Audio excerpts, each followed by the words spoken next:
it's complex sometimes, and you got to connect the dots and stuff. So people don't focus on this nearly enough. But the extent of the corruption it's honestly the most corrupt regime in American history. I feel totally comfortable and confident saying that now. I mean, just to give some examples, he took tens of millions of dollars, potentially even hundreds of millions. We don't know the exact number, from the Saudi Arabian government to have these live golf events at his courses. As president, taking direct money from the Saudi regime. He took $100 million from Miriam Adelson and $200 million from Sheldon Adelson and gave them, literally let them control foreign policy in the Middle East. Said, hey, let's make the Golan Heights officially Israel's. Let's annex it for them. It's Syrian territory, but let's just declare it's Israeli territory because we say so. Let's move the embassy to Jerusalem. Let's do the Abraham Accords, which is nothing but a giant middle finger to the Palestinians saying you're going to be occupied forever by working around them. Let's do that. This is all directly because he is owned by the Israel lobby and big money. He didn't divest. Remember the first time in office? He didn't divest from his businesses. He pretended to do it. He said, oh, I'm putting my money in a blind trust. It's a blind trust. No, he didn't. He gave it right to his children. There was no divesting in any way, shape, or form.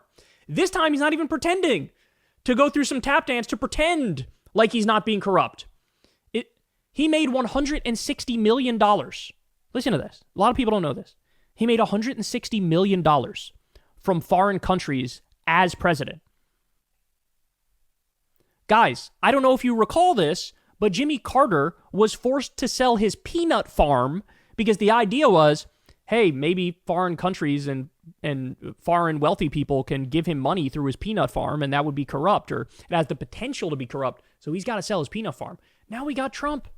He just took $160 million from foreign countries as president. Nobody even fucking talks about it. Nobody talks about it. He was selling NFTs, and he has a crypto exchange, and he has trading cards, and he was selling these watches, which literally didn't exist when they started selling them, for $100,000 a pop. That is like just ground zero for massive corruption, where you could have foreign billionaires and foreign governments just ship him all this money under the guise of he's going to send us watches. Jared Kushner, his son-in-law, took $2 billion from Saudi Arabia. He has a $500 million project in the works right now as president with the country of Oman, the government of Oman. His charity was a fraud. His family has stolen from a charity for dogs. His family has stolen from a cancer charity for children. So his charity was a fraud. His university was a fraud.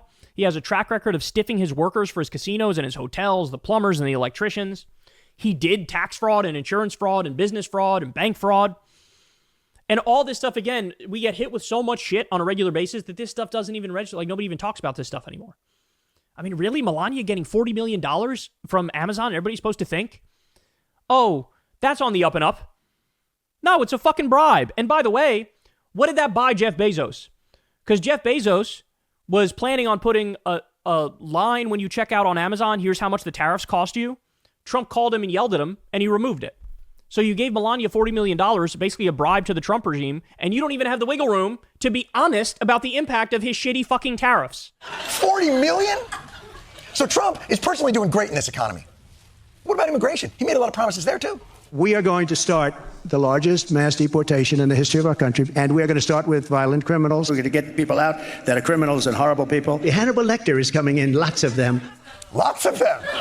So many of them. It's like that Timothy Chalamet lookalike event. But for Hannibal Lecters. By the way,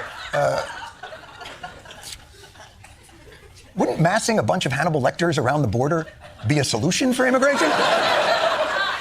There was a line here yesterday. Now it's just shoes and empty Chianti bottles. So are we taking out the Lecters? The worst of the worst? Last week's deportations included 3 American children, all U.S. citizens. One of them is battling cancer. Oh, my God. Are you what? That's who we're deporting? A kid with cancer? Trump really doesn't understand how the Make-A-Wish Foundation works, does he? The cancer kid is the one who gets the wish, Trump. Oh, I'm sorry. The audience will go with you on a lot. But there are certain moments where I feel their physical pain. So that's not working out. What about religion? We want to bring religion back into our country and let it get stronger and bigger and better, as I say. Yes, Christianity, bigger, longer, uncut.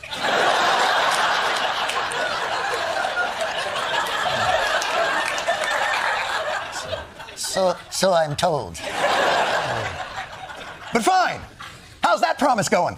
J.D. Vance was one of the last people to see Pope Francis alive, having a meeting with him the day before he died. J.D. Vance, don't you understand how Make-A-Wish works? Oh. Jessica Diane Vance, what did you do to this man? This Pope had literally touched lepers. He drank sewage water in slums and survived all of it. 10 minutes. 10 minutes talking with J.D. Vance. And the Pope is like, God, check please. God, I can't do it. Let me out. I've been celibate 88 years. This is the longest 10 minutes of my life. Look, man, it's on every issue.